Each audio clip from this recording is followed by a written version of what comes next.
Ladies and gentlemen, wagwari my people, what's up boy? Abakomeje gukunda no gukurikira ibiganiro Mr Bombo Crack uragumije kubifuriza ishya nihidwe mu mwaka dutange nawe ati mukomeze kugira umwaka mushya muhire, Imana izabasubize ibyiyumviro byanyu byose mufite muri uno mwaka. Murabimenyereye byo mba ndi muri content nyinshi, gusa no munsi naje kugwa ahantu byacitse rwose. Umugore wa The Ben bamwita Pamela kabisa, yibereye muri Wazandani yitangira kinyuma ati nsundiraho gake kabisa, agenda musundisha umusore. Uno mugore muramumenyereye cyane kabisa, mu gihe yari amaze igihe kinini yibereye mu gihe cyo kuba yabyara se cyangwa yabyara umwana wiwe kabisa, yaje kuba tuza amezi ataratashira, none yongeye kuba yasubira mu kabyiniro. Ndagira ngo undebere ino mbyino, ndagira ngo ndebere, dore umukobwa arahindukira areba umusore, amurebera ku mabuno aramubwira ati niki utari kubona? Nahise nseka mubwira ati buri umusore yamubwiraga ati fata n'umusore nabwo musoni nyinshi, imboga zibona abana. Umwana yarabaye umwana kabisa, yanga kuba yafata za ndani, yanga kuba yakifatira kuri kiriya gisabo The Ben yitiyemo kabisa. Nawe ubwo urabibona kuri skaraza, reba uburyo yamubyinishagamo gake gake, nanjye nahise amaseseka nifatira aka video gake nk'umusore kabisa wamaje gufata umujyi. Buretse uzureba ukuntu agiye kwita hindukira amubwira ati reba inyuma, amurebesha inyudo, reba ahise amwereka rwose, aramubwira ati areba no kumabona, amubwira ati za ndani kutari kuzifataho. Ndagira ngo bamenyeshe yuko aha hari mu kabari ndashaka kuvuga, kubera yuko ntago dufitanye amasezerano yo kubamamariza. Nanjye nazaga kuba amasesekara nsanga rwose kabisa uno mugore wa Pamela, uno mugore wa The Ben Mr Pamela kabisa agenda avuga ati nihanganye igihe ubwo reka nisangire cyangwa nje kureba umusore wambyinishamo gake gake. Ndaza mbere kukubwira cyangwa se yo kukwereka uno musore za ndani ziwe, nanabereka ko ari we wambariye Pamela. Muze kunyihangana mbigarukeho nyuma, ariko reka mbanze se nkubabwira yuko bundi Pamela we bundi akenshi bikomeza kuvuga ko yikundira Mr 001, bamwita Bruce Melody. Agenda bishumangira cyane bamaze ati indirimbo kunda bayita ngo iki, akamubwira ati indirimbo nkunda bayita Boloka ya Bruce Melody.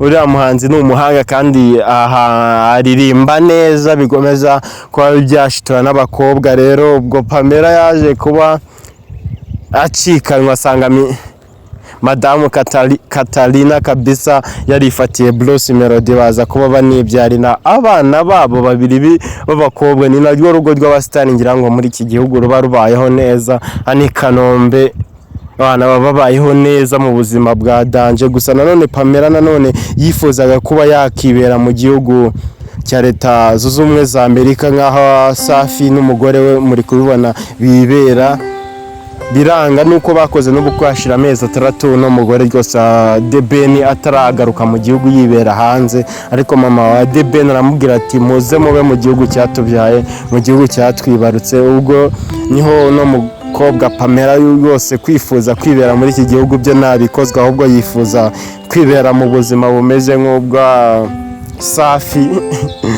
Ubwo Safi nawe urabyumva neza cyane nk'ubwa Safi n'umugore byose mubona ukuntu babayeho neza muri Leta Zunze Ubumwe za Amerika. Nawe nubwo buzima bayifuza, ariko umugabo we niyaje kuba bumuha gatanu ku kandi. Ndagira ngo urebe ino foto ya Mr The Ben kabisa, yibereye kumwe n'umukobwa wirabura mwiza cyane kabisa mu gihugu cya Kenya. Buretse uzireba gabizo The Ben ahaye uwo mukobwa mukubita kabisa, aramubwira ati mo bebe wagwanye ati niwe wanjye. Umugore yaransize nawe byose yari yigiranye ibyishimo nuno mukobwa wibera mu gihugu cya Kenya. Reba ko kabizo amubwira ati umugore yaransize, gwino nawe tube twizihira, ube unganiriza gatanu ku kandi.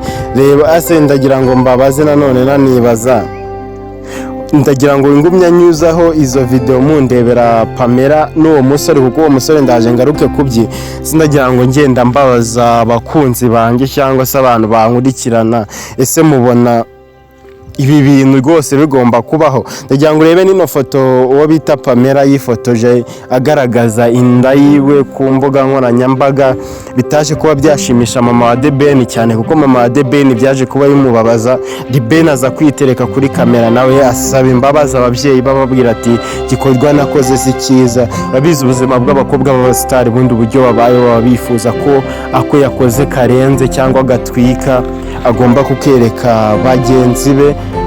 Ndagira ngo nongere kuba The Ben yasaba imbabazi mama we, byaje kuba bihegeshwa agaciro, mayere warabyumva kandi aramubabarira banasaba imbabazi. Ndagira ngo urebe no mwari mwiza yose bamwita Pamela, aho yazaga kuba agenda avuga za ndani zimwe na zimwe ko yikundira kwibera muri Leta Zunze Ubumwe za Amerika, ariko ubuzima bw'aba bakobwa b'abasitari buba buhenze my brother. Niyo mpamvu tuba tunagomba gushaka ba bantu nyine ubona yuko n'abana bawe bari bukurire mu ntoki nziza, ko nuno mukobwa bundi Pamela we yikundira kuryoshya. Niyo mpamvu nanjye naje kuba musanga mu kabari. Ndagira ngo ubukwe bwabo bwaherekejwe, bagiye muri Barabasi, reba imodoka yabaherekeje n'izazindi Rayon Sport itakigurira, bagenda rwose banezerewe bafite ishya n'ihirwe kabisa. Ubwo urumva ubukwe bwabo buba bwaranashowemo n'amamiliyoni. Uno musore bivugwa yuko amakuru za ndani Pamela urareba yuko no guterera ivi byabereye mu nyanja, ntago byabera ahantu hasanzwe, no kumujyana mu nyanja kugira ngo umushimishe ndetse abeho yumva anezerewe. Ndagira ngo nanagumye kugusobanurira neza cyane ubu buzima, wowe ugumye icunga uriya musore umumenye neza, kuko ndaje nkwerekeza ndani z'uriya musore. Biragusaba kuba wakurikiye gatanu ku kandi. Uragira ngo urebe hano bari no kwifotoza, ibintu byacitse, ubuzima ari za ndani zibereyemo. N'umusore bivugwa yuko yifite imyaka 56, umukobwa akaba yifite 20, ubwo harimo ikinyuranyo cy'imyaka myinshi kabisa. Urabyumva kuko hari primaire ya Kigali yatangiranye na The Ben, kandi bazaga kuba bizihiza imyaka isabukuru y'imyaka 50. ubwo urumva za ndani ntizabaye kuri uno musore. Ndagira ngo urebe ino foto yose hano bari bagiye kwerekana umwana wabo mu bukwe. Urareba ni mu kiriza kugira ngo bamwakire mu rusengero, abona ni The Ben na mama we, mu gihe Pamela we yari yanze kwirwa nafata n'umwana. Uno musore wacu The Ben aza kuba yifatira umwana, avuga ati ninjye uhagarara nyereka umugore we, nawe uri kubona ni mama The Ben tubona, ndetse na The Ben ubwe bazaga kuba bajya kwakiriza uriya mwana wabo. Ese ubu buzima aka gahinda The Ben araza kukavamo teko ndeba ashoboye kuba yaripashe umupira muremure niko nabyita. ibaze kuba ari we mugabo afashe umwana, umugore wawe ntanahagaragare ntanicare mu gihe bari kumwakira cyangwa se bari kumutongeraho imitongero y'idini, cyangwa se bamuragiza Nyagasani bamubwira ati ni wowe ushobora byose, ni nawe ugomba kuturagirira abana bacu.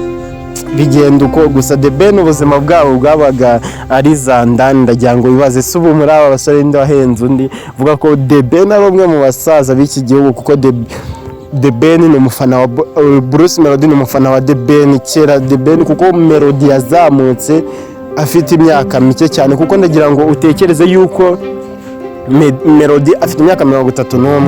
Lili ndabizi neza mu mwaka wa 2026 twinjiyemo. The Ben washobora ko afite ngo 56, kubera yuko za ndani hari ikigo cya primaire batangiranye gucyuje isabukuru nyuma 2020 y'imyaka 50. ubwo ni yubire. Ubwo ndagira ngo nanone utekereze indi gatanu kuri gatanu. Ndagira ngo urebe noneho wa musore, reba mu gihe abandi bizihiwe, reba kano gasore Pamela kubise inuza mu gihe bari mu bukwe. Uretse zirebe, dore n'uyu reba barafatanye, dore bazandani. Noneho ndebera n'umusore umbwire ko badasa, ashobora kuba ari umupfubuza cyangwa se hari n'umushere we babinyuzagaho yemera no kuza kumwambarira. Ndagira ngo urebe za ndani, mweretse iriya foto. reba aka gasore gafatanye na Pamela, wakabonye niko kazaga kuba kifotozanya na Pamela kanamwambariye. kandi tuzi ko mu bukwe agomba kwambarirwamo n'abasaza babo. None dore byaje kuba bibaye ibyo Karumbura none yongeye kumusanga aramubwira ati ngwino ibihe byiza twagiranye. Aha muri kureba ni Pamela na Melody aho yamuvugagaho ibihe byiza, aha naho babanye nyine banamamariza uruganda rwa Infinix, ubwo nduvuze rutarampesa ariko nta ribi, dore aha niho batangiye kuzaba bamamazanya bari kumwe bakora ibikorwa bitandukanye. Gusa ano ni amagambo Pamela yari ari gutanga interview avuga ati ngiye nikundira Katelina ti ya Bloka, nikundira Bloka ya Bruce Melody ataririmba neza, ati ni umusitari wa danje. Aha niho nawe byaje kuba bishimangira ati ni 001 na Pamela nubwo abana na The Ben, ko imba The Ben ahugiye mu gutegura igitaramo, umukobwa akaba ahugiye mu kwigira muri party n'umusore wamwambariye, bajya kuryoshya ubuzima bwabo, bajya kwikomereza pato zabo za ndani kabisa, bakomeza kugenda ubuzima babushumangira ko bumeze neza cyane, bagomeza kwereka abantu ko babayeho neza kandi biri gushimisha abantu. Indabo zanjye ndetse na Munyakazi zigomeje guca impaka, ndagira ngo mbasezera mbabwira ati yari Mr Bombo Karaho bakunda kabisa. Uguye kumva ibyo akora munakanda subscribe ku mbuga ze, share, comment, anabifuriza umwaka mushya muhire muzahaye muronke. Ciao ndabakunda, hasta la vista, hasta la vigo, hasta munyana, shalom. Mbabare nari nsezeye ariko nagira ngo nongeye mbagezeho izi za ndani nanone zigomeje ise nakira kuri email yanjye. Urareba no mafoto nayo banyohereje bambwira yuko byose ubona Pamela ashobora kuba yishimanye na kariya gasore kiwe muri hoteli kakadi kamwambariye. Ese ngumeza no kubaza abanyarwanda ko tuzi ko umuntu yambarirwa n'abasaza be, none tukaba twabonye umwe amubyinisha akinyuma se cyangwa amusundishaho gake gake. Ndagira ngo wibaze se bizaba ari za ndani ubu The Ben yaba yarumbishije saka ino depression The Ben ko mubiza adakunda kuvuga ubuzima bwiwe bwaba bugiye kubaho bumeze butereba ayo matoza yamwegamyemo, ubuzima ari bwiza yose babanye neza. Imyaka 4 bakundanye mbere yo kubana, bagomeza kugenda babishumangira berekana ikibero n'igihagararo bavuga ati ninjye nawe tuberanye, abandi barabeshya nkunda mukunde ngo akaza ke yanze inzigundwa akazi rwose mugabo wanjye, ariko bigomeje kubazana bigomeje kugorana. The Ben agomeje kuba afite akababaro, afite ishavu, yibaza se ibi bintu biraza kugenda gute, mu gihe The Ben yari yagiye no kureba umukuru w'igihugu Perezida Paul Kagame aho bari no gusuhuzanya mukora mu ntoki. Urabibona neza gatanu ku kandi, ubwo se ko tutari kubona Pamela we nawe yari yibereye muri za ndani ari kwiryohereza n'agasore yose kamubwira ati ushobora kuba ari wowe bingiraho neza amuganya w'abajeni. Hasibize ibi bintu biraza kurangirira he ko ndebe izi bato zishobora kuza gutanga ikindi kintu cyangwa se gutangiza umwaka mushya. The Ben nabi akora igitaramo gishobora kize kuba mu kanya gishobora kutanona mugendekera neza.